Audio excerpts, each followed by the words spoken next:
सनातन शास्त्रामध्ये आपल्या सर्वांचं स्वागत आहे. आपण अनेकदा आपल्या जन्मकुंडलीकडे पाहतो नाही का? ग्रह नक्षत्र बघतो, आपलं भविष्य, आपलं व्यक्तिमत्व काय आहे हे समजून घेण्याचा प्रयत्न करतो. हो, ही एक नैसर्गिक उत्सुकता असते. बरोबर. पण विचार करा, जर तुमच्या त्या मुख्य जन्मपत्रिकेच्या आत एक दुसरी, अधिक सखोल आणि कदाचित अधिक खरी पत्रिका लपलेली असेल तर? एक असा नकाशा जो तुमचं नशीब नाही तर तुमच्या आत्म्याची योग्यता दाखवतो. आज आपण वैदिक ज्योतिषशास्त्राच्या एका अशाच अत्यंत महत्त्वाच्या पण तितक्याच दुर्लक्षित भागावर चर्चा करणार आहोत. नवमांश कुंडली. नवमांश कुंडली म्हणजेच D9 चार्ट. अनेकांना वाटतं की ही कुंडली फक्त लग्नासाठी किंवा जोडीदारासाठी पाहिली जाते, पण ते अर्धसत्य आहे. अगदी. आज आपण या नवमांश कुंडलीचं खरं रहस्य उलगडणार आहोत, जे आपल्या आत्म्याच्या प्रवासाची कहाणी सांगतं. चला, हा सखोल अभ्यास सुरू करूया. तर सुरुवात अगदी सोप्या प्रश्नाने करते. ही नवमांश कुंडली म्हणजे D9 चार्ट हे नक्की काय आहे आणि आपल्या नेहमीच्या लग्न कुंडली म्हणजे D1 चार्टपेक्षा हे वेगळं कसं आहे? नवमांश म्हणजे सोप्या भाषेत सांगायचं तर आपल्या आत्म्याच्या परिपक्वतेचा आणि आपल्या धर्माचा नकाशा. धर्माचा नकाशा? हो, ज्योतिषशास्त्रातील एक सर्वश्रेष्ठ ग्रंथ आहे बृहत्पाराशर होराशास्त्र. त्यात एक खूप सुंदर सूत्र येतं. ते म्हणतात, नवांशे फलमूलम स्याद धर्मस्य परिकीर्तितम. फलमूलम म्हणजे फळाचं मूळ. फक्त फळ नाही, तर ते फळ ज्या मुळातून येतं ते मूळ. बरोबर. याचा अर्थ असा होतो का की लग्न कुंडली म्हणजे D1 जर एक झाड असेल तर नवमांश म्हणजे D9 हे त्या झाडाची फळं देण्याची मूळ क्षमता आहे. अगदी अचूक पकडलत. म्हणजे जमीन कितीही चांगली असली तरी झाडातच दम नसेल तर फळं कशी येणार? हीच तर मुख्य गोष्ट आहे. D1 कुंडली म्हणजे जन्माच्या वेळी तुम्हाला मिळालेली साधनं, तुमची क्षमता, तुमचं प्रारब्ध कर्म. अच्छा. म्हणजे तुम्हाला किती चांगली जमीन, पाणी, खतं मिळाली आहेत हे D1 दाखवतं. पण नवमांश D9 हे दाखवतं की त्या झाडामध्ये, त्या आत्म्यामध्ये ती साधनं वापरण्याची आणि गोड फळं देण्याची आंतरिक योग्यता किती आहे. म्हणजे D1 दाखवतं की आपल्याकडे काय आहे? हो, आणि D9 दाखवतं की आपण त्याचं काय बनवणार आहोत. अच्छा. म्हणजे असं म्हणता येईल का की D1 कुंडली म्हणजे नशिबाने लिहिलेला एक कच्चा मसुदा आहे, एक फर्स्ट ड्राफ्ट. हो, एक फर्स्ट ड्राफ्ट असं म्हणूया. आणि D9 म्हणजे त्यावरची आपली अंतिम सही, द फायनल सिग्नेचर, जी त्या ड्राफ्टला अधिकृत करते. ही उपमा अगदी योग्य आहे. तुमची स्वाक्षरीच त्या कागदाला महत्त्व देते की नाही? हो. त्या स्वाक्षरीशिवाय म्हणजे आंतरिक शक्तीशिवाय तो मसुदा केवळ एक अपूर्ण क्षमतेचा कागद राहतो. आणि याच कारणामुळे ग्रहांचं खरं सामर्थ्य नवमांशातूनच कळतं. इथेच मला पुढचा प्रश्न विचारायचा होता. आपण नेहमी ऐकतो की अमुका ग्रह उच्च राशीत आहे, त्यामुळे खूप फायदा होईल. पण अनेकदा तसं होताना दिसत नाही. नाही दिसत? म्हणजे ग्रहाचं खरं सामर्थ्य लग्न कुंडलीतून नाही तर नवमांश कुंडलीतून समजतं असं म्हणायचे का? अगदी बरोबर. आणि हीच गोष्ट मुख्य प्रवाहातील ज्योतिषशास्त्र अनेकदा सांगायला विसरतं. समजा एखाद्याचं गुरुग्रह लग्न कुंडलीत कर्क राशीत आहे, म्हणजे तो उच्च आहे, जे खूप चांगलं मानलं जातं. हो, ज्योतिषशास्त्राच्या नियमांनुसार हे खूपच चांगलं आहे. पण तोच गुरु नवमांश कुंडलीत जर मकर राशीत म्हणजे नीच राशीत असेल तर ते एक खोटं आश्वासन ठरतं, एक फॉल्स प्रॉमिस. खोटं आश्वासन म्हणजे त्या व्यक्तीला संधी मिळते, समजा प्रमोशन किंवा पैसा मिळतो, पण ती व्यक्ती ते सांभाळू शकत नाही की कसं? दोन्ही शक्य आहे. बऱ्याचदा असं दिसतं की बाहेरून यश मिळतं पण आतून समाधान, शांती किंवा स्थैर्य मिळत नाही. अच्छा. प्रमोशन मिळतं पण प्रचंड तणाव घेऊन येतं. पैसा येतो पण कौटुंबिक कलह वाढवतो. म्हणजे वचन पूर्ण होतं पण त्याचा अनुभव पोकळ असतो. त्या उच्च गुरुग्रहाचं फळ मिळत नाही.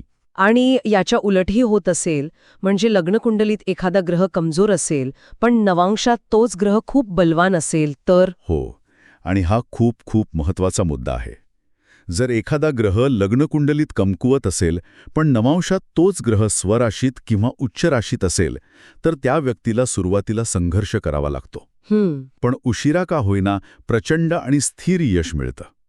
अनेक संत, योगी, मोठे कलाकार किंवा आयुष्याच्या उत्तरार्धात यशस्वी झालेल्या लोकांच्या कुंडलीत हेच सूत्र दिसतं. खरंय. त्यांचं D1 साधारण असतं पण D9 चार्ट विलक्षण असतो, कारण त्यांच्या आत्म्यात ती ताकद असते. म्हणजे शास्त्रांमध्ये याबद्दल काही स्पष्ट नियम आहे का? काही सूत्र? हो, एक सरळ नियम आहे.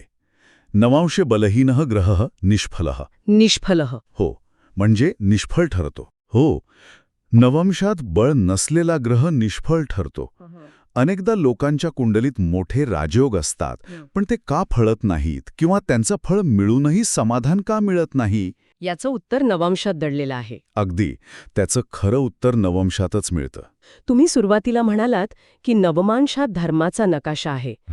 आणि बहुतेक लोकांच्या आयुष्यात सर्वात मोठी धार्मिक जबाबदारी ते घेतात, ती म्हणजे विवाह. बरोबर. त्यामुळे साहजिकच D9 चार्टचा संबंध विवाहाशी जोडला जातो. पण हा संबंध केवळ पत्रिका जुळवण्यापुरता आहे की त्यापेक्षा काहीतरी गहन आहे? खूप छान प्रश्न आहे हा.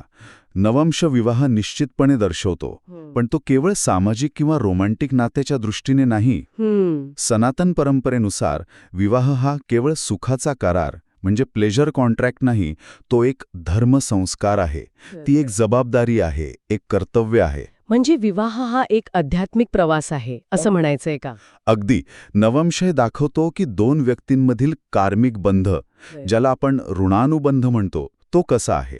का आध्यात्मिक उन्नतीसाठी म्हणजे योग साधण्यासाठी आहे की मोक्षाकडे नेणारा आहे? म्हणजे आपला जोडीदार आपल्या आध्यात्मिक प्रवासात साधना बनेल की बंधन, हे नवमांश ठरवतो. बरोबर, हे नवमांश ठरवतो. आणि म्हणूनच विवाहासाठी D9 चार्ट इतका महत्वाचा आहे. तर मग नवमांश आपल्या बाह्य जीवनापेक्षा आपल्या आंतरिक विकासावर जास्त प्रकाश टाकतोय असं दिसतंय. याला आत्म्याचा आरसा म्हणता येईल का? The mirror of the soul. नक्कीच, ही खूप सुंदर उपमा आहे. लग्न कुंडलीचा लग्न म्हणजे D1 लग्न. हो, हे दाखवतं की जग तुम्हाला कसं पाहतं, तुमचा सामाजिक मुखवटा कसा आहे. पण नवमांश कुंडलीचा लग्न म्हणजे D9 लग्न हे दाखवतं की तुम्ही आतून काय बनत आहात, तुमचं खरं स्वरूप काय आहे. म्हणूनच कदाचित लोकांच्या आयुष्यात आणि स्वभावात 30-36 वयानंतर मोठे बदल होतात. बरोबर, कारण तेव्हा नवमांश अधिक सक्रिय होतो. आणि हे लक्षात घेतलं पाहिजे की तो केवळ वयाने नाही, तर परिपक्वतेने, मॅच्युरिटीने सक्रिय होतो. म्हणजे अनुभवातून. हो, जेव्हा आयुष्य तुम्हाला काही अनुभव देऊन, काही धक्के देऊन थोडं नम्र बनवतं, तेव्हा नवमांश जागा होतो. तो तुमच्या आतल्या खऱ्या शक्तीला जागृत करतो. आणि जे लोक आधीपासूनच आध्यात्मिक मार्गावर आहेत, जे साधक आहेत, त्यांच्यासाठी याचं काय महत्त्व आहे? कारण ते तर आधीच आंतरिक विकासाच्या प्रयत्नात असतात. साधकांसाठी नवमांश हा भविष्य सांगणारा नकाशा नाही, तर त्यांच्या आध्यात्मिक तयारीचा, स्पिरिच्युअल रेडीनेसचा आरसा आहे. तो काही गोष्टी खूप स्पष्टपणे दाखवतो. जसं की? पहिली गोष्ट म्हणजे आंतरिक स्थिरता. साधना करताना मन खरंच शांत होताय की नाही, की फक्त शांत असल्याचा आव आणल्या जाते, हे नवमांश दाखवतो. म्हणजे साधनेची दिशा योग्य आहे की नाही हे तपासण्याचं एक साधन झालं हे. हो, आणि दुसरी गोष्ट, तो योग्य मार्ग कोणता हेही सूचित करतो. साधकाचा नैसर्गिक कल ज्ञान, भक्ती, कर्म की तंत्र मार्गाकडे आहे हे त्यातून समजतं. अच्छा. चुकीचा मार्ग निवडल्यास अहंकार वाढतो, पण प्रगती होत नाही. आणि तिसरी सर्वात महत्वाची गोष्ट, संकटातून विकास. संकटातून विकास? हो, आयुष्यातील संकट एखाद्याला तोडण्याऐवजी त्याला अधिक नम्र आणि प्रगल्भ का बनवतात याचं उत्तर नवमांशात मिळतं. जर D9 चार्ट मजबूत असेल तर संकटही शिडी बनतात, तुरुंग नाही. हे सर्व ऐकून असं वाटतंय की नवमांश समजून घेणं खूप फायद्याचं आहे. पण जसं प्रत्येक शक्तिशाली गोष्टीसोबत काही धोके असतात, तसे इथेही आहेत का? हो, आहेत. विशेषतः साधकांसाठी काही चुकीच्या मार्गाला जाण्याची शक्यता किंवा काही धोक्याचे इशारे आहेत का? हो, नक्कीच. जसा हा आरसा मार्गदर्शन करतो, तसाच तो काही धोक्याचे इशारेही देतो. आणि साधकांसाठी हे समजून घेणं खूप महत्वाचं आहे. पहिला आणि सर्वात मोठा धोका आहे आध्यात्मिक अहंकार, स्पिरिच्युअल इगो. म्हणजे मला सगळं कळलं आहे किंवा माझाच मार्ग श्रेष्ठ आहे ही भावना. The I figured it all out trap. बरोबर. ज्या क्षणी ही भावना मनात येते त्या क्षणी प्रगती थांबते. नवमांशाला ही गोष्ट अजिबात सहन होत नाही. दुसरा इशारा आहे मार्गाची तुलना करू नका.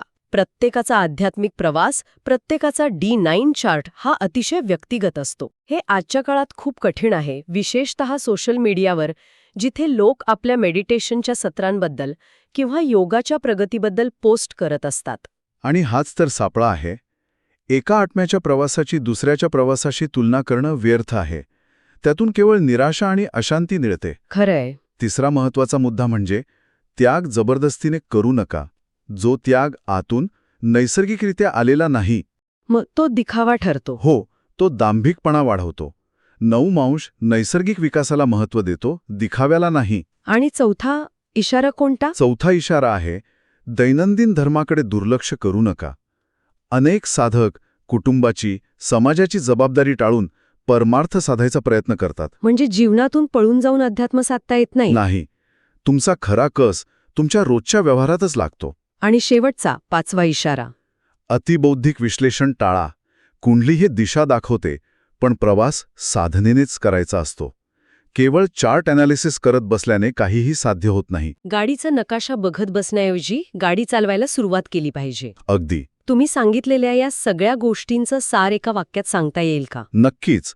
नवमांशाचे मुख्य शिकवण हीच आहे की तुमचे बाह्य जीवन तुमच्या आंतरिक स्थितीपेक्षा कधीही श्रेष्ठ असू शकत नाही. Your outer life will never exceed your inner alignment. हो, तुम्ही आतून जेवढे शुद्ध आणि स्थिर असाल तेवढंच बाह्य जीवन यशस्वी आणि समाधानी असेल. तर आजच्या चर्चेतून एक गोष्ट अगदी स्पष्ट झाली. लग्नकुंडली म्हणजे आपल्याला जन्मासोबत काय मिळालं ती एक प्रकारची शक्यता आहे. आणि नवमांश कुंडली म्हणजे आपण त्या शक्यतेचं सोनं कसं करतो, आपलं चारित्र्य कसं घडवतो. हो, हे केवळ भविष्याबद्दल नाही तर आपल्या आत्म्याच्या विकासाबद्दल आहे. आणि जाता जाता एक विचार, ज्योतिषशास्त्र हे केवळ सुखसोयी पाहण्यासाठी किंवा भविष्य जाणून घेण्यासाठी नाहीये. ते आत्म्याच्या उत्क्रांतीसाठी मार्गदर्शन करण्याकरिता आहे.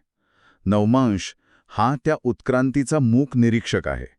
तो रोज शांतपणे एकच प्रश्न विचारतो. कोणता? तुम्ही तुमचं सत्य फक्त बोलत आहात की जगत आहात? वाह!